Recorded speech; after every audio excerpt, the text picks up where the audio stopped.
Hello, you guys, and welcome. Super excited.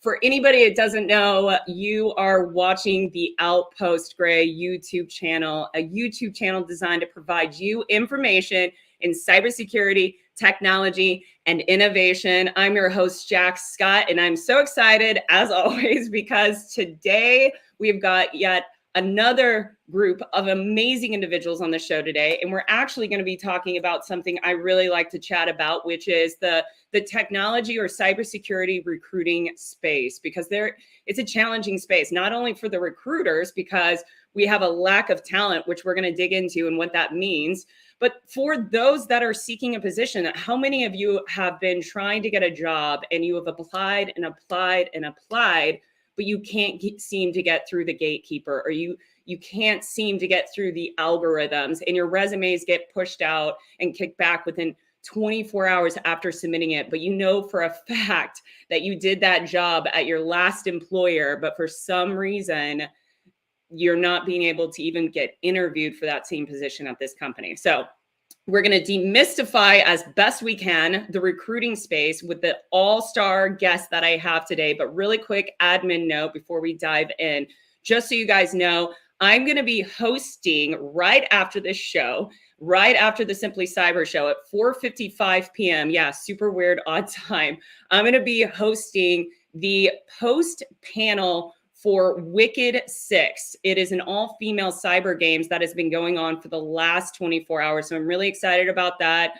So make sure to tune in for that. You can get more information about it at wicked6.com.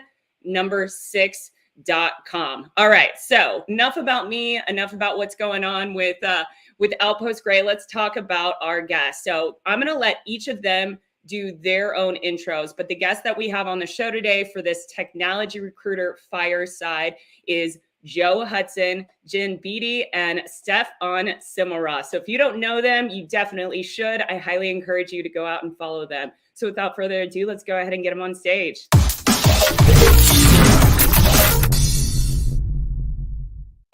I love this. This is so awesome to see you guys all here right now in one little square space. How are you? Doing very well. Great. Nice to see you. Welcome. Welcome, Joe. I know you were having some computer issues, so you've made it. Maybe. Awesome timing. Good job. Technical issues, no big deal. The chat's been blowing up. Jen, Stefan, are you guys ready for this? I'm excited. Yeah, let's go.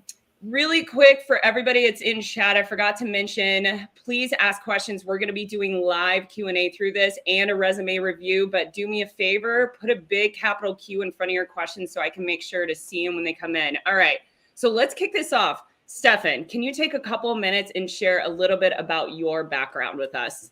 Let me put my nondescript, non-marketed, non-sponsored, totally generic coffee cup down.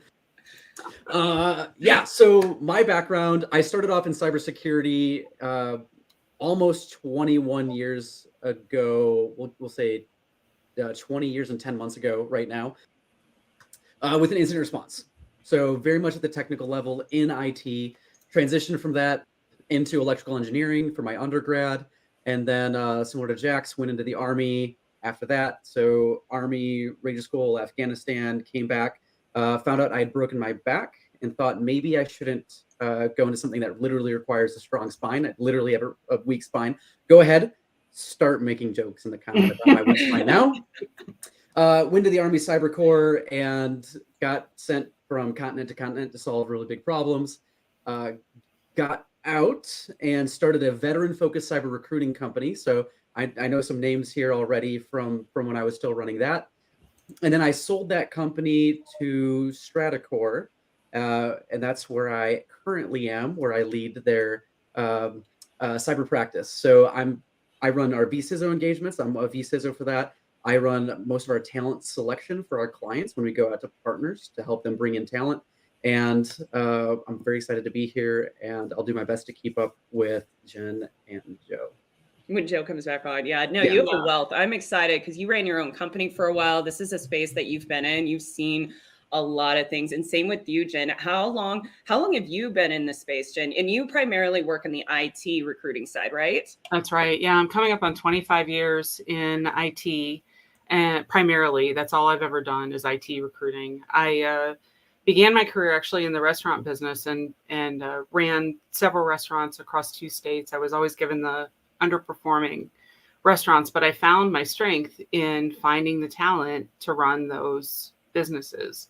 Through a friend, I literally fell into technology recruiting almost 25 years ago, and found that I was really good at it. I placed 11 people in my second month as a recruiter, and was the top recruiter within the first year, and never really looked back. My husband's a Java developer. He says I was the first person to ever ask to see his code, so he married me. And our kids are in the tech space too. Our youngest is still in high school, but he is actively looking in the cyberspace. My best friend's a CISO, so I can't seem to get away from it no matter what I do. But it's how I serve, so I love the space for sure. Yeah, and you definitely found your niche. Feel like both of you found your niche. Do you feel like you both seem very extroverted? Do you think that has helped you in this space, being a good recruiter, outstanding recruiters? I don't consider myself extroverted at all, actually. I think I'm an introvert for sure, but I really like finding common ground with people. Yeah. I love to travel. My husband and I took 6 months off and traveled around the world before we had children. So the very first thing I talk to people about are, where are you from? Where have you lived? And I that common ground is what I want to talk about all day long. So I love that. What about you, Stefan? Because you're super outgoing. I'm actually introverted, but I can be outgoing. But Stefan, you're like outgoing. Yeah. So it's all fake. And I say that, so I actually am introverted. I'm the most extroverted of the introverts. So I kind of have, a toe across the line, but if I'm going to a conference, I will literally schedule time for myself to break away from the conference and do quiet time so I can recharge before I go back out and engage. So that's it's figuring that out has been a challenge. Mm-hmm. And I'll say outgoing yet still introverted.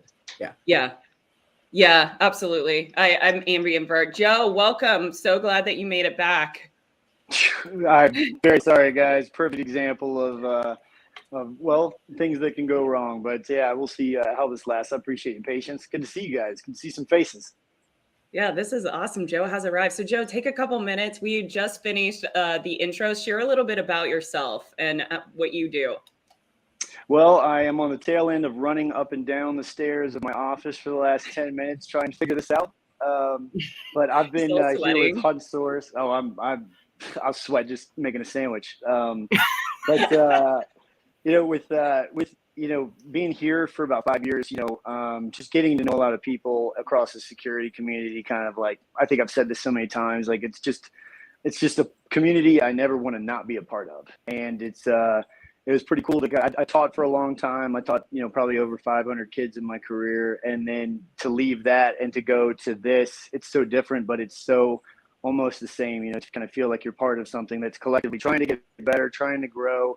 And there's a lot of issues, and everybody has their own issues. Different clients and different candidates have their own issues. So it's just never really 2 days are the same thing. It is a very unpredictable business, but I think I like that too. We had some unpredictability happen today that'll just smack you in the face and go, oh, you really don't know anything about, the outcomes sometimes. But I work with great people. I love the work that we do. My team at Hudson over the years, no matter who's worked here, has always been a good person. So it's kind of the minimum requirement to work with us and really to work with me. It's great to get to talk to you guys. It's been fun to see so much more experience than I've got, honestly, and talk with others that have got that in spades. So thanks for the time today.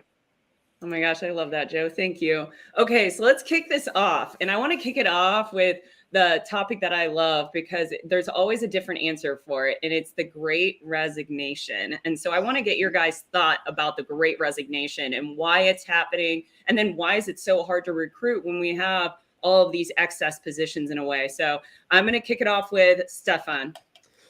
Oh boy. So, as we look as we look at the Great Resignation itself, there's so many different factors that go into it, and those factors are continuing to evolve right now. So that, I mean, you look state to state, right? Or a client to client. Every single one of them has their own drivers, their own motivations, their own legal frameworks, their own blah, blah, blah, blah, blah. And so then as they switch to work from home or work from anywhere, you suddenly could have these massive pools of people. And now that when people were able to suddenly work from anywhere, they were moving across country to go be closer to family.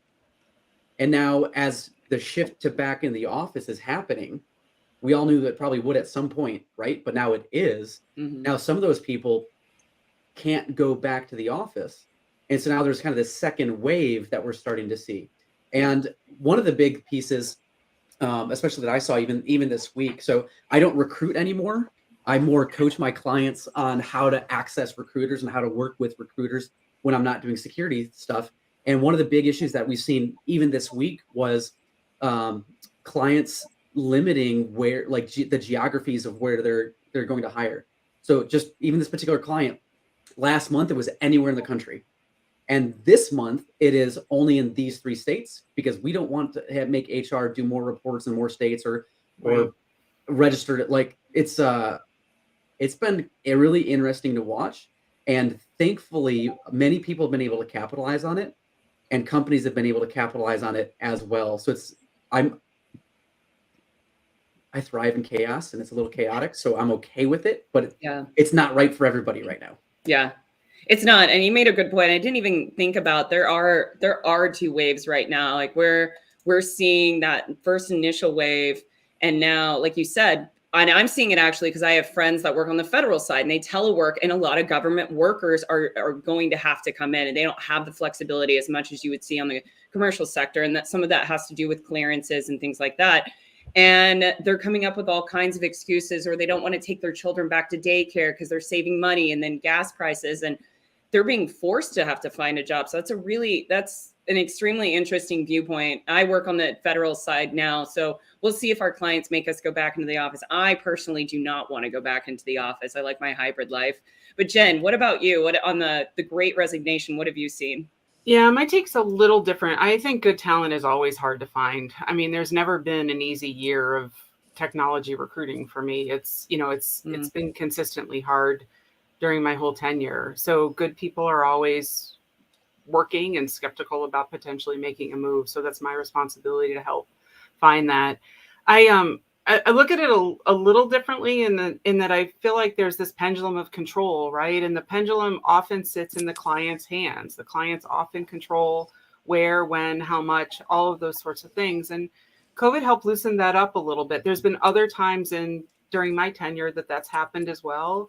But I think the control is firmly sitting in the candidate's hands at the moment. It is getting a little crazy, just today in terms of salaries and things that people are talking about and the demands that people want to have. I mean, we're working through them. We're trying to approach every single day different creative ways. And to your point, Stefan, the clients that are willing to only consider long-term remote or consider multiple time zones are getting their pick of talent, and the ones that are requiring full vaccination, full back to the office, it's definitely tougher. It's way tougher to fill those roles. And Joe, I want to actually ask you the same question. Did you hear what we were talking about? I know you had it looked like you moved again. Did you go? Did you run a flight of stairs in between?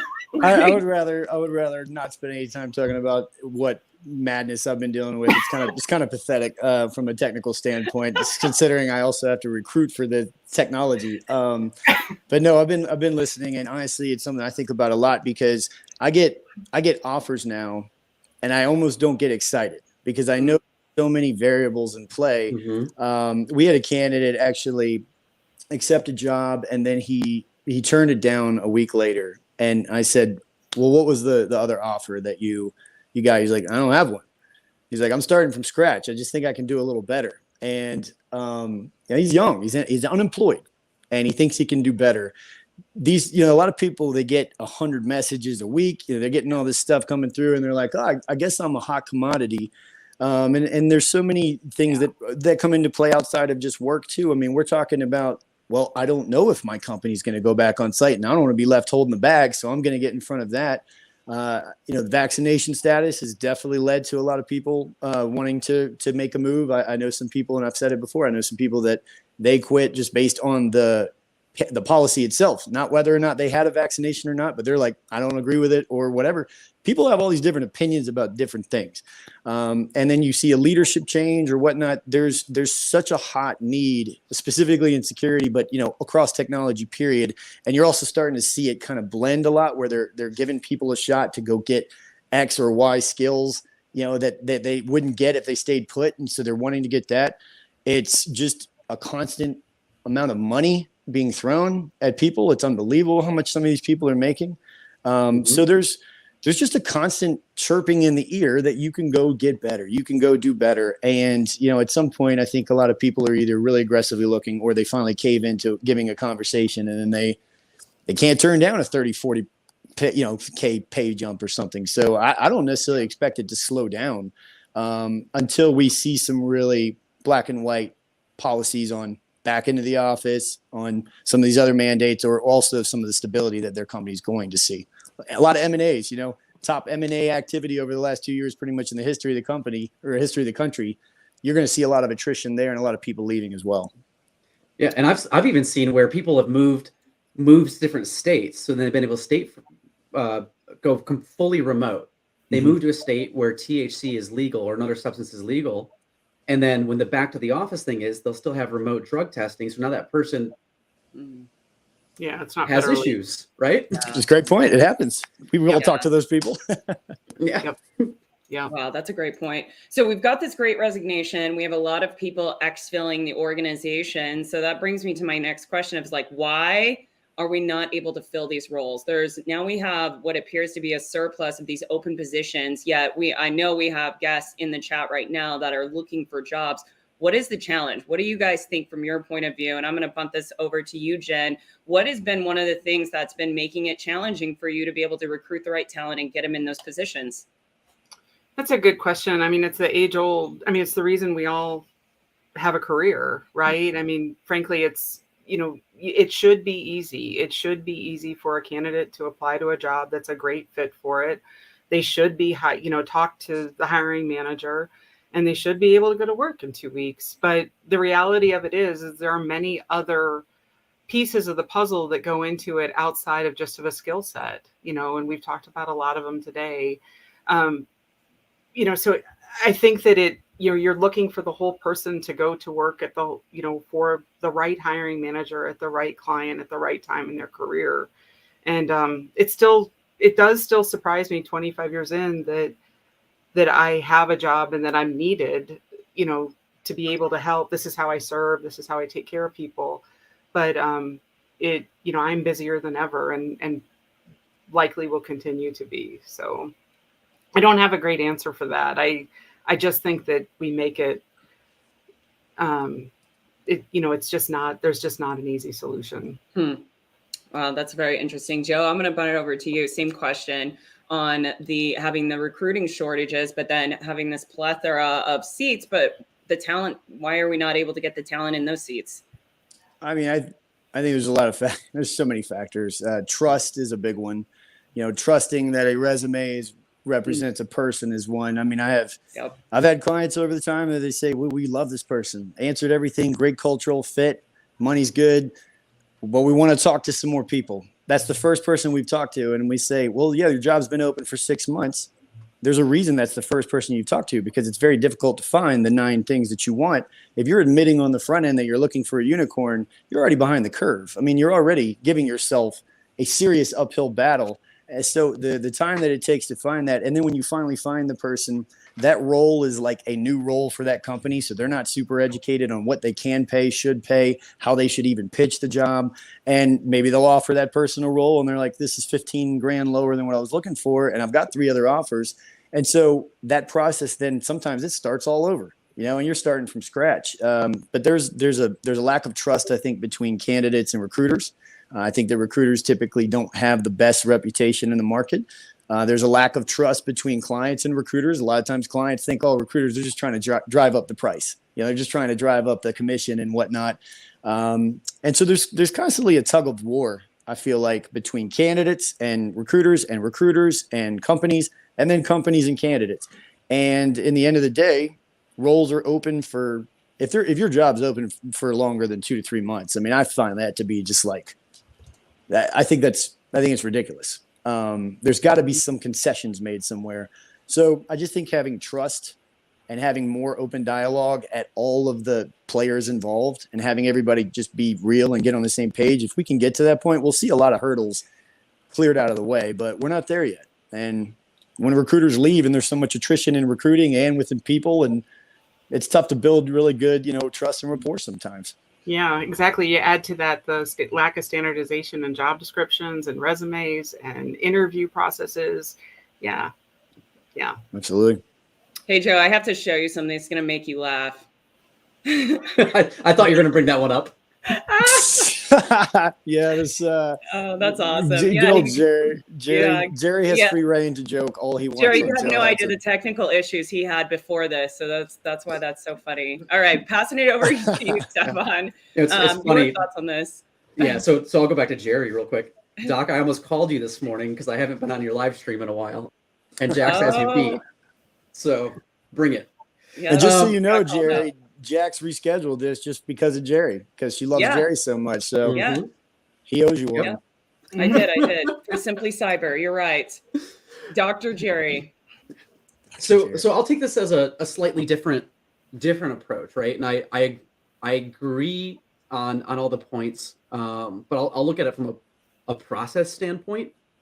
And from the process standpoint, so in my role right now, I work with a lot of the hiring managers directly, solving their security and their IT issues, right? Their go-to-market strategy, their acquisition strategy, and part of that is their talent management strategy. So all the time, we'll get into this conversation, and maybe a couple months into an engagement, the question will be, "Hey, we've had that job rec open for so long.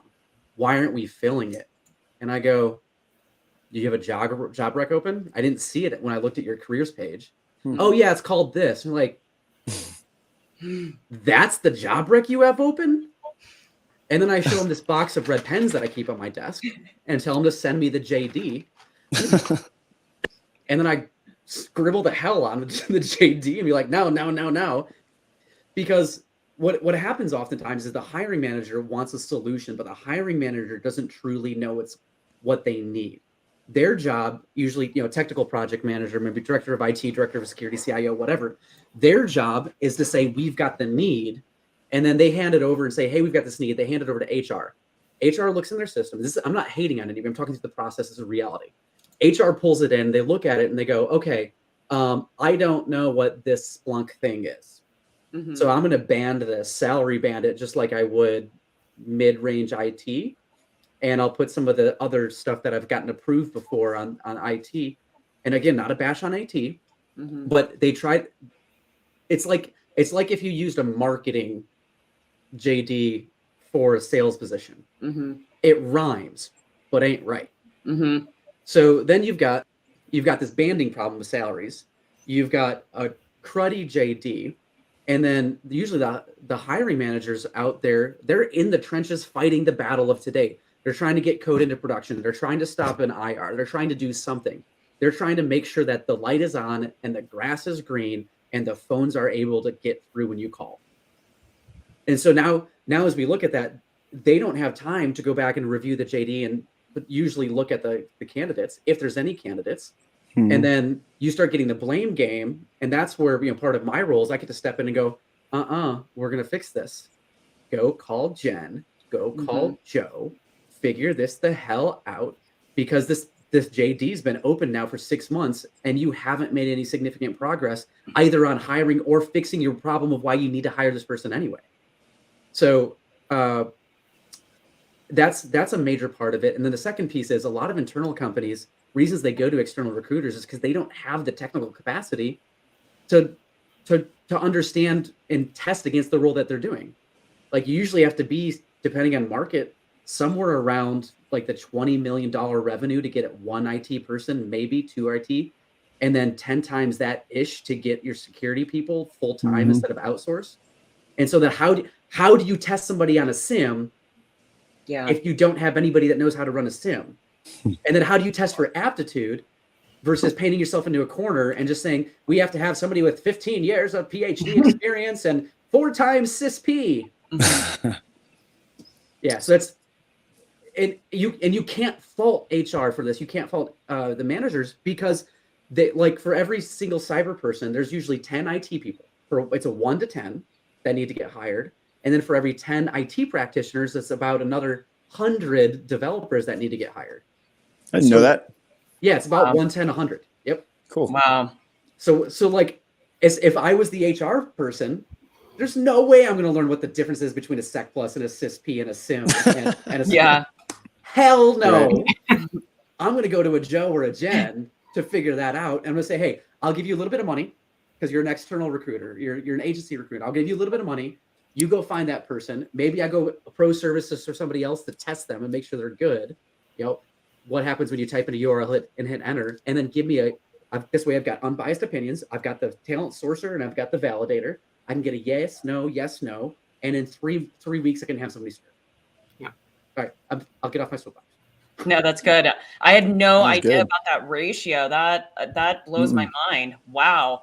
And like, just understanding your guys' lenses and how it is for recruiters and going through this process when you're trying to find the right talent and working with the job descriptions, that blows my mind. I know that I just learned something new. So I want to jump into a couple of the questions that have been coming in for you all. One was off of talking about the Great Resignation. Phil had asked this question earlier, and I thought it was pretty interesting because loyalty is not something that we see kind of, not really in the cybersecurity space. So do you think loyalty for candidates, is company loyalty for candidate careers anymore? Like, do we see it staying for 5 years, and why? Why would you stay at an organization? I know my thoughts on this, but I will butt it over to you, Joe. I mean, you're talking to the wrong guy, honestly. I'm stubbornly loyal sometimes in my life. And I personally appreciate being able to go through the hardships, the ups and the downs, the growth with a company over years. And but in cybersecurity, I mean, it's kind of like the NBA. You know, back in the 80s and 90s in the NBA, you'd see players with their team for their whole career, and they'd go down as a legend in that city. You know, and even 5 years ago when I started recruiting here, I'd have a lot of clients come in and saying, hey, no jumpiness. I want to see stability. And you start to realize, well, if that person is at that company for a long time and that company is not devoted to a direction that person wants to go in, if you're loyal, you're shorting yourself. And so many people, they want to go like, I'll talk to people and say, hey, I saw you worked here for 6 months. Why'd you go here? Well, they were using CrowdStrike, and I was going to go all in on CrowdStrike because my goal is in 3 years, I want to go work for CrowdStrike or whatever. But like, you'll see people deliberately take a short tenure or have some jumpiness with purpose. Mm-hmm. And I can't knock them for that. And also it can be very valuable. I definitely have seen plenty of clients now saying, hey, give me somebody that's worked on a lot of different projects. And you need to find people like that. But when it comes to loyalty, I mean, at the end of the day, a lot of times clients not loyal to the people. And that's, you're a number, if you put in your notice, you might spend all night up, nervous to go put in your notice. Your job posting will be on the boards by 4 o'clock the next day. Like, you're going to get backfilled. So sometimes I think it can definitely go far. It can carry you to the heights you want to. But in security, I do think it's more accepted now and more common to see people every 12 months now, as opposed to every 17 or 18 months as it was when I first started joining here, where that was kind of the average tenure for a lot of these roles. So it's becoming a lot shorter. Jen or Stefan, do you guys want to mention anything on this, or we've got some more questions to go through? You can keep rolling. I'll just add minor point that it is a good time to consider a change. I've definitely had more people with long tenure that have been in a role 10, 11 years say, you know what, I wanted to put my foot, I wanted to see what was out there, wanted to talk and see am I really underpaid? I hear my friends getting $100,000 sign-on bonus at Amazon. Is that true? Should I be considering new things? So I think that it some people will always be long tenured folks. Some people will want to move, and it's definitely more acceptable now to move in a shorter period of time.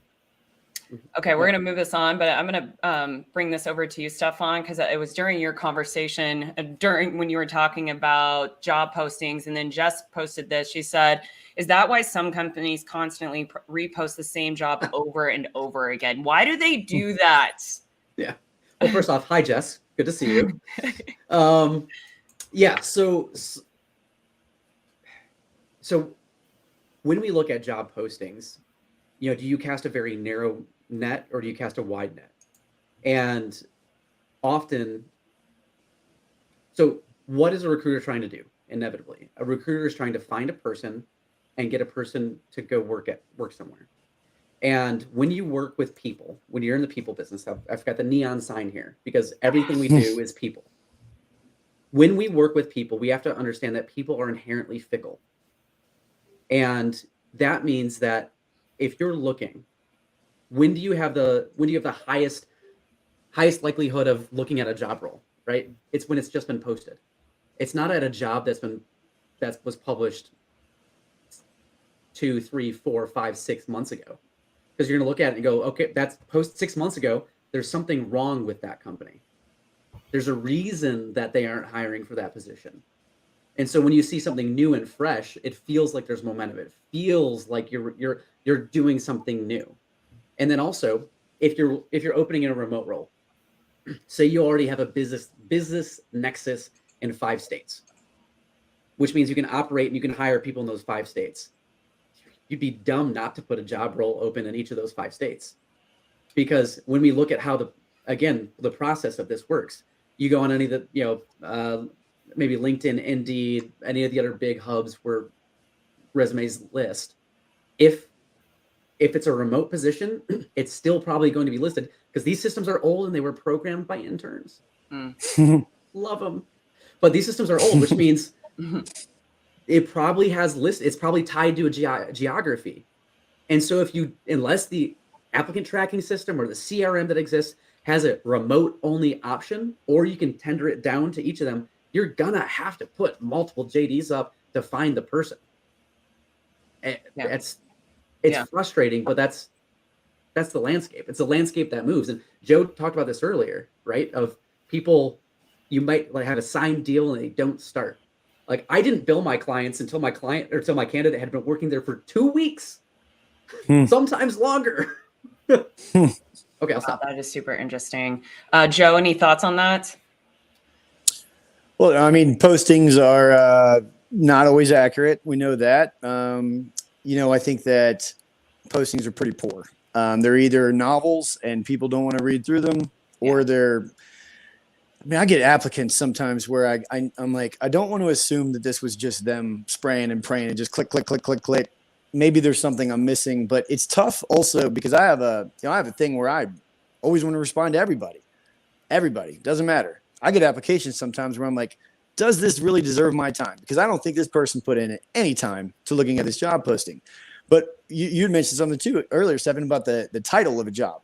You get these job titles where it's like, we're looking for a DLP evangelist. No one is Googling that. No one is looking that up. They literally have to go to your site to find that. You can't just go Google that and find that. So job postings are all over the map. You do have a lot to deal with. You were talking about the remote, but there are, like Colorado, I've mentioned this, there's states that have these. If you post the job, it actually has to have the compensation included. Dollar requirements. So they'll maybe post one for that, and then they'll post one somewhere else. But the location things for sure. Then some of these bigger companies, they just actually have tons of those roles open. Why? Probably because there's either a huge push, big funding that came through, or they're expecting to see a wave of attrition in that field for whatever reason, and so they're getting ahead of the curve. That could be a reason. Or they just want a big contract in the federal space. Absolutely. Yep. Oh, there's bait. There's bait out there that for sure that they're throwing it. And we definitely have had clients say, "No, we're just trying to harvest resumes for when we go back on site." It's frustrating to hear that, but that is something that plenty do. Okay, I want 1 more minute, and then we're going to jump into resume reviews. I'm going to bunt this over to you, Jen, for this question by Requim. What about staffing agencies? Many of us just need a job, and it seems less stressful to work with the recruiters motivated to advocate for you instead of grueling multi-round interrogation interviews. What's your thoughts on that?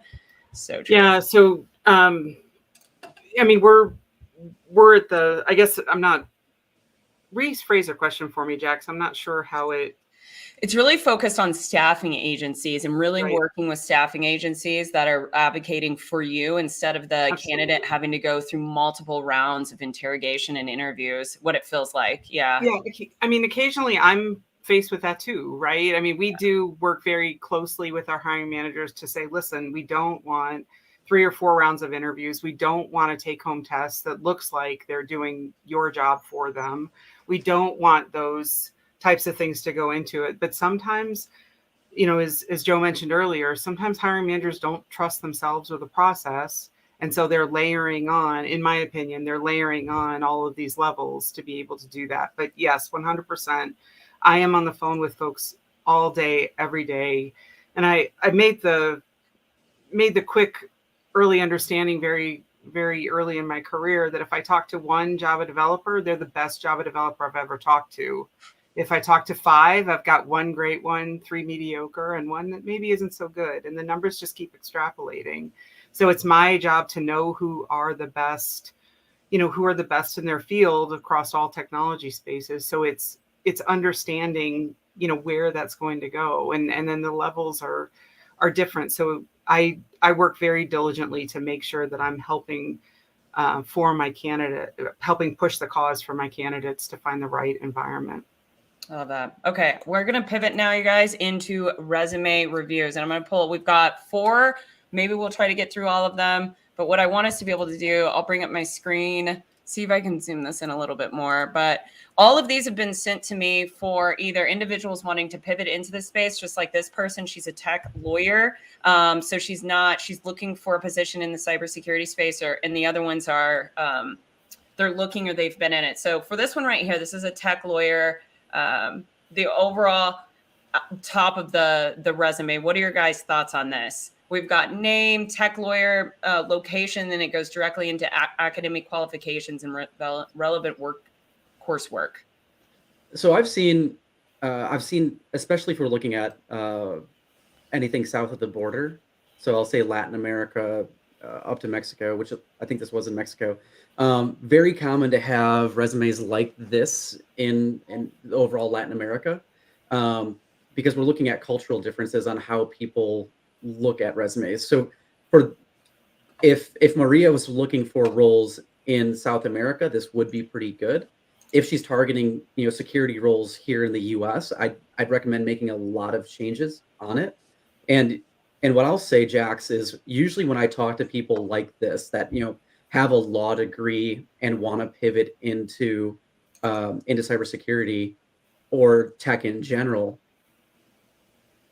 go be a lawyer at a tech company.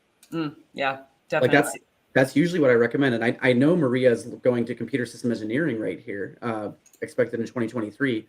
That's awesome.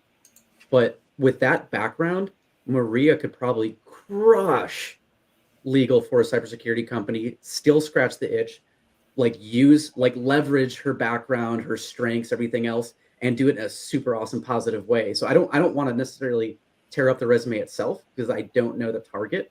Yeah. But I would recommend not going directly into technical security. I might add to that though, she sure could make a case for, she'd have to help connect the dots maybe at the top of the resume about why she is a fit to move into that space, and probably leaning towards governance, I would think, right?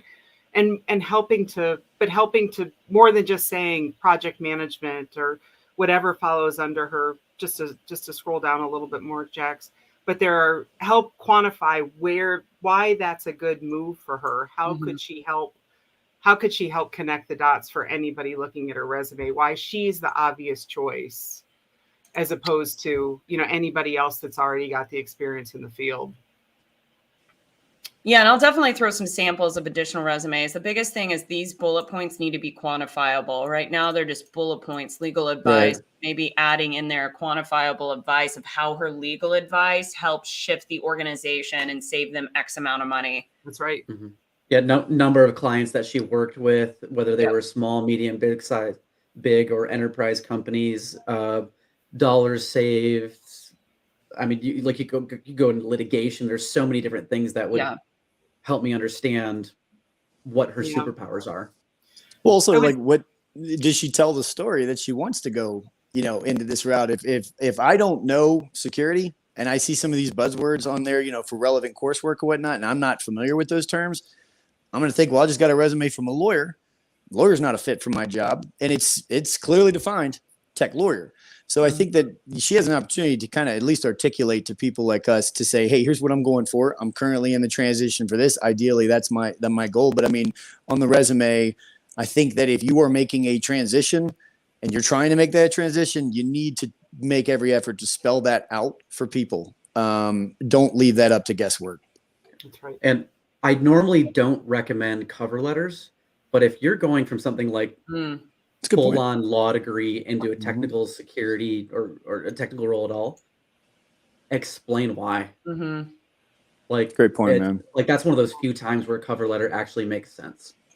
At the very minimum, I would add that to Joe's point, Stefan's point too, just make sure she's got a customized summary at the top of her resume. I love that. Okay, let's pop this one up here. Speaking of a good summary, now I don't know what I just did, but that was fun. Oh my gosh. Hello. What am I doing? Hold on. Adding. Boom. Hey guys, we're in tech. I mean, I'm literally zooming in on my phone, so you're excused. Oh, that's too funny. Let me see if I can get this a little bigger. I've got, how in the heck? Tony Zaborski, brace for impact. Okay, so this is Anthony's. We've got the summary right here at the top, which is nice. How do I make this larger? There's a way of doing this, and I'm not. You say enhance? No, but so you guys just got to get on the phone here. It works great. I can zoom in on every word. Boom. Like 300. There we go. Okay, self-motivated IT auditor with a combined 15 years of experience in IT operations. Like, he really does a good job in spelling it out in the summary. Deep understanding of some different types of software, and he's seeking a senior level role. So he's actually telling you what he is seeking. I feel like that's a fairly strong summary of what he's wanting out of a position he's going for. All his information is up here at the top. Yeah. Can you go back to the top? Yeah, absolutely. Is that in a header or is it in the main field? His name and stuff. That's a good question. I think it's in the main field. It's in the main field. Good. Yeah. Yep. Okay, I'm going to hit on that right now. Okay. Don't put stuff in the header. Because remember, who designed a lot of these applicant tracking systems? Interns. And I'm very serious when I say that. So they drop anything that they don't know how to parse. Speaking of the little emoji things that he has, the symbols in there between email. Yep. Sorry, I should be saying non-gender specific pronouns. So the first time that when someone's parsing a resume in an applicant tracking system, that it fails or it crashes the system, they'll look and they'll say why. And if they aren't good enough as a computer science professional to parse through those symbols, you'll literally see them drop the whole resume, and it'll never actually get in the hands of the people on the backside. So take off all tables, all charts, emojis, headers. You have to make it very simple for the worst programmed applicant tracking systems to get through. Okay, I'll stop. Yeah, great advice. Yeah. To that point, you can definitely have more than one resume. So like my husband, for example, I encourage him to have, even if it's a 19-page repository, that he can keep every accolade, every project, every acronym that he's got. He can keep one long page resume that's ready to go. And then he can have a resume that's good for a recruiter, and he can have a resume that he's going to send directly to the client. You don't need to be limited to just one. My 2 cents on this was your point earlier, Jax, that, even starting at the first coal fire, he needs to quantify his successes, and he needs to lead with what's the ROI he brings to the organization, and tailor that to the next role that he wants to do. Why am I a perfect fit? Help me tell the story. Why should I be the first one you call for this role? Yeah, and senior level, he's at a senior consultant right now. This should speak at a senior level is what you're saying. So I like that. Now, bullet points. For me, I kind of am OCD. So I'm one of those people where I I want 3 bullet points. This is what it says for each of them. I don't like to go past 1 page. I've seen resumes where there's been 5, there's been 3 under 1, there's been 2. What are your guys' thoughts on bullet points and then between 1 to 2 pages on a resume? Because this one's 2 and there's different bullet points. First off, Jax, you still have scar tissue from OERs. Yeah. Oh, God. Yes. That's where it came from. I know. Yep. Yeah. So if you scroll back up, one of the issues on this is there's so much wasted white space.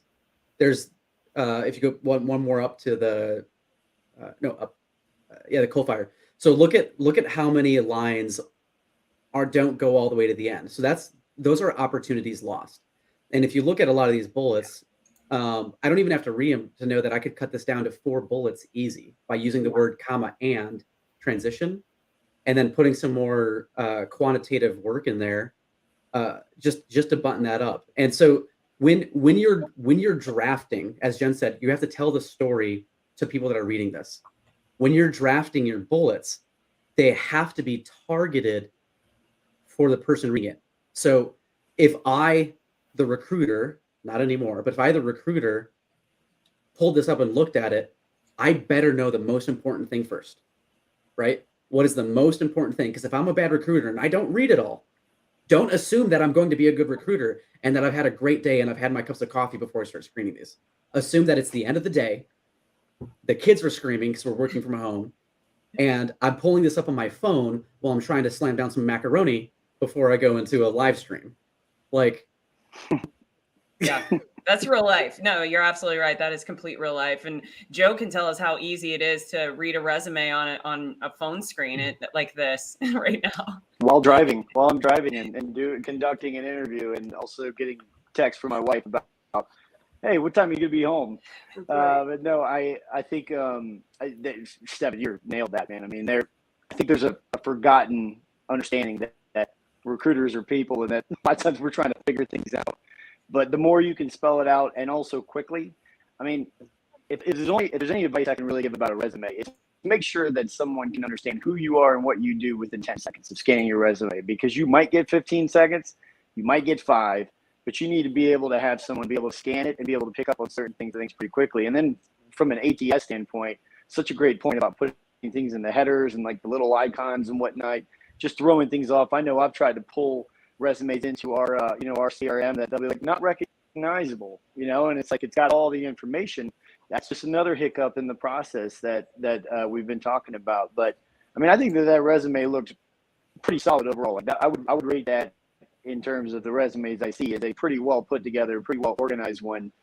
It definitely could be shorter at certain parts, and you'll benefit usually from having shorter. I'm not a believer in like 2-page resumes unless you can make it 2 pages and still hold everything intact, Yeah. Yeah. Here's another one. It's a tad bit longer. Speaking of length, oh man, why did it do that again? I don't know why it does that. Hold on. We're going to do, woo! I got it. Okay. So this one right here is it is 3 pages. I'm just going to slowly scroll for you guys so you can kind of see what's happening here. Yep. And now we're to the 3rd page, and then I'll go back up. So a lot of information. Yeah. Okay. There's so many little tweaks there. Yeah. Yeah. So when I see this, when I see a structure like this, I'm automatically thinking help desk before I actually like. This feels like a help desk resume before I even look at it. Goes like that. Yeah. And like when you start seeing a lot of acronyms, that's almost always help desk, which is totally fine. But what I'm not seeing on here is performance. Like, where in here does it say what their customer satisfaction is? Do they have a net promoter score? Are they tracking those things? What are the metrics that allow them to succeed in this role? How many calls are they taking? Sorry. And Jen, how many tickets? Yeah, that's a good point. Yep. Jen, I think you should take this one because you've done more time in pure IT. The first thing I see, I think I'll just tack on to exactly what you said. Like the differences in font sort of set me free right from the start. I don't know why, but they really throw me off. And that's the first thing I would do. I would cut this down to probably 1 page. There's just a a continuation of, they're saying the same things, it looks like, over and over again. So there's not a real progression of experience. There's not a real thought to what they want to do necessarily next. So maybe it could be viewed as I'd probably call this person for a steady Eddie, but there's a lot of inconsistencies here that I think could help them move forward in their career if they were just buttoned up a little more quickly or a little more succinctly. Besides the fonts, I think that you should have periods at the end of every bullet point or not, just having that consistency along those lines. And this one is all over the board. I often tell a candidate like this that maybe it doesn't come across in their resume that they're motivated. It seems like they're checking the box for a resume like this. I'll say, listen, what do you want to do? Go to LinkedIn, find that title, find profiles of folks that are doing that job currently. Look at what they're writing in their profiles, how they're selling themselves, and then use that information to turn around and recraft your resume to be able to find the right message for you to be able to move forward. Okay, I'm going to throw danglers on there real quick. There were some danglers. Yeah. Like one word. If you look at like page 2, there's several lines where it has one word on the line, and it takes up that space. And then you look at page 3, and it goes over by just a few lines. That would take less than a minute to make that a 2-page resume. If you just kind of move the margin over a little bit at the top, and make that word fit. Things come up by line, but that would be such an easy. Like what I was saying earlier, I don't necessarily worry about making things 2 pages unless you absolutely easily can. That would take less than a minute to make less than 2 pages, Absolutely. And those like little tweaks, I think they can be impactful. Okay, I'm going to throw one more up here. We'll get through it really quick, and then we're going to do final thoughts. We're cutting on time, but I really wanted to throw this one up here. Okay, so I feel like this one's fairly good. It all has information at the top. It's not in the header. Got a good, nice career summary right here. Certifications up front. We roll into the experience. Jax, you know what's hilarious? What? This is my template. Oh, yeah. I think he actually told me that Yep. he reviewed. Yep, he did. He reviewed your YouTube video or something that you did. Mm-hmm. He mentioned that. So there you go. Hey. So if you don't like it, it's your fault. This is either made an older version. This has a space right here. I think that just messed up. But you'll see that very often. Yeah, so the vertical lines in between things shouldn't be there. They should be dashes because, again, that's text that the parsers can't always get. The horizontal lines are underlines with periods at the end for anybody that's looking. So that role that's about 10 years ago, 1 bullet, 3 lines is fine for those older roles because those are about to fall off anyway. Yeah. Let's go back to the top. See that part right there, that other resume had where at the end of the page, the job is listed, but then it doesn't actually start till the next page. That's something I personally, I don't like that. I would always want to end, if you can, end on a note and begin the next page on a note. You go to the next page and there's no reason to have that job not with the stuff. And I remember seeing that on the other resume before too. Yeah, it should be a line break there or page break. Mm-hmm. This is a lot of information, though. How do you guys feel about it? Is this like information overload, though? Yes. Like you're looking at this? Yeah, it's a lot of data. Yeah, so very few people are going to read that. Yeah, I mean, I'm looking through and like the things that jump out to me are DISA, STIG, SCAP, ACAS, NIST, POAMs, like it did very much in the information assurance piece. So usually when I see that, I question, are they really in information assurance or are they doing engineering? And it's harder to tell. So I think that needs to be more clear of which role they're actually doing. Or if it's a blend. If it's a blend, it's fine, but it doesn't read like it. I would say if they're trying to jump to private sector, they need to get rid of a lot of the acronyms. I see this too, where you'll have the government side resumes and it's full of all the government jargon that really applies. You go to the private sector side, no one knows, no one cares. POA and M, it's like there's a lot of stuff that if you're trying to make the transition there, that's a different topic too, where you can really shrink your resume, just getting rid of a lot of the jargon.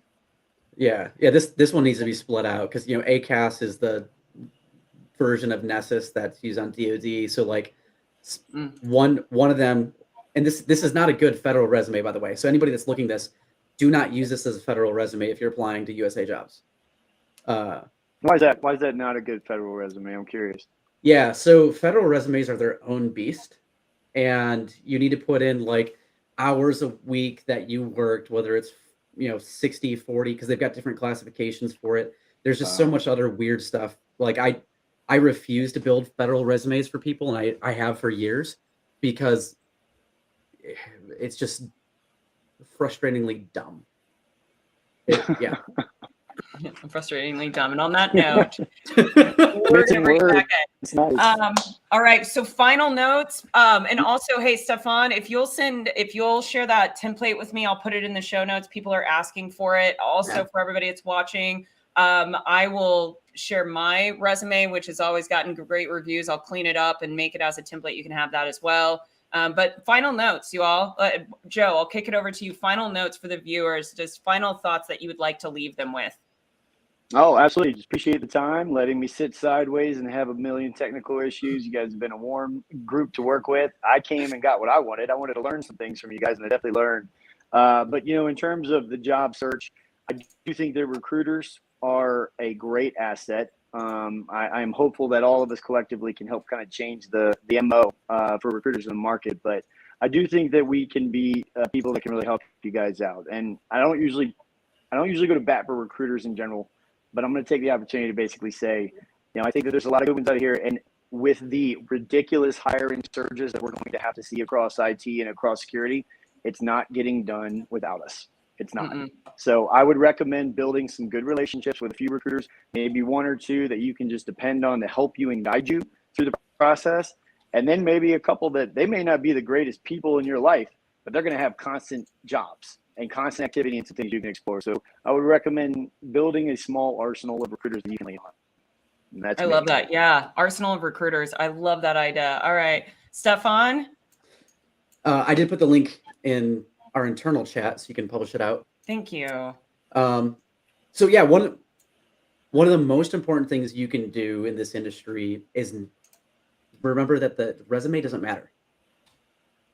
If you focus on the resume, you build it because it's table stakes, but the resume is there to confirm whether you're a good candidate or not. If you're doing this right, you should be getting people that come to you. You go to conferences, you go to talks in the evenings, you go to all the social networking events. And then each of those, you try to find 1 or 2 people that you can go get a coffee with a week. And you build your own personal network. So that way somebody says, hey, send me your resume, instead of you saying, here is my resume. That is how you win. This is all MacGuffin for just go do your human, go out and engage with people. Social interactions. Yeah. That is how you win. Network. Yeah, definitely. That's such a great point. We didn't even get into the networking talk, because you can cover so much on this. So Jen, over to you. Final thoughts. Yeah, networking is key. I'll just echo what they both have said. Networking is the answer. I do think in many cases, a resume is the ticket to the dance. It is a sample of your work. So give it the best shot right out of the gate. Take the time, put the energy into it. If you're going to use it, have it. That said, I haven't had a resume since 1998, and I have had no problem because I've networked and I've really, I've stayed connected to the people that matter to me. So I agree. I placed a gentleman last year that I've been trying to find the right position for 11 years. So wow. Stay connected. That's awesome. That is amazing. Yeah. That's amazing. All right. So I've dropped all of your guys' information into the chat. You guys have been awesome. Thank you, Joe. Thank you for fighting through all the technical issues and being here. Sorry about that. I'm so frustrated. No. Thank y'all. So everybody that's listening, I'm throwing this idea out there right now, but Stefan had this idea. What about you guys coming back in next couple of months, and we do a perspective from the recruiter's lens of what a day in a life looks like from being a recruiter in this space? I think that would be awesome. Oh, yeah. You guys on board? Yeah, it'll be an 18-hour live stream then. 18-hour live stream. And of course, if you're interested in that, comment below, and we'll give you some previews of links and other materials. So comment, let us know. Yes. Because I love that. We can't make good content for you if we don't know what you want. Absolutely. I love it. Stefan, you're the best. Jen, you're awesome. Joe, I'm going to kick you guys off and do my wrap. Wow, that was amazing. So as you heard Stefan say, make sure to comment below. I try to make sure that every single comment that comes in, I will like and I will message you back. That you guys are my community. I'm so grateful. This was such a great turnout. Thank you for all the engagements. I'm so sorry I wasn't able to get to every single one of your questions. We were just... the conversation, we could have probably gone for 2 hours on this. But really quick, I want to remind you here at 4:55, I'm going to be going live. I'm going to be doing the post-panel discussion with these amazing women on the behalf of the Wicked 6 24-hour cyber game that has been taking place since yesterday, where a group of women have come together in Discord to hack the global map. So I'm really, really excited about that. And then on Thursday, our regular scheduled time for next week, I am going to be talking to negotiator and technologist Curtis Miner. We're going to be talking about negotiating with cybersecurity threat actors. He's actually done it. I'm really excited about it. I've never met an actual ransomware negotiator. So bring your questions. You're definitely not going to want to miss this. And then let me turn the screen off because I can't figure out my screen this time. But thank you guys again. If you like this episode, I encourage you, hit the like button, make sure that you share it out with others. And as always, you guys are the reason that I do this. Thank you so much. I'll see you next week.